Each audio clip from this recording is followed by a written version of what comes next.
வணக்கம், என் பேர் விஜி. உதவி பண்ணால் யாரும் கிடையாது. அந்த நேரத்துக்கு எனக்கு இந்த வேலை தான் கை கொடுத்துச்சு. என்னோடய பேர் மீனாட்சி.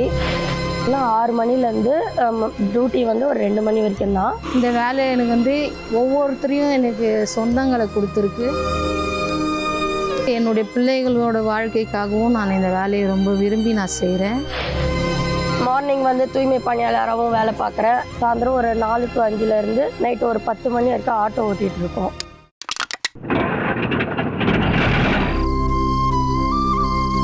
எனக்கு இந்த ஆட்டோ ரொம்ப ஸ்பெஷலு. உடம்பு முடியல, படுத்துட்ருக்கேன், ஒரு பசி அப்படின்னு சொல்லிட்டு நான் யார்கிட்டையும் இப்போ கையேந்தக்கூடிய சூழ்நிலை எனக்கு வரல. இந்த ஆட்டோவில் எனக்கு நிறைய அழுகை இருக்குது, நிறைய சோகங்கள் இருக்குது. எங்கே போனாலும் சரி என்னோட வலி வேதனையை நான் வெளிக்காட்டிக்க மாட்டேன். ஏன்னா நாங்கள் தைரியத்தோடு வெளியே வந்துருக்கோம். பெண்கள் நினைச்சா எது வேணாலும் செய்ய முடியும்.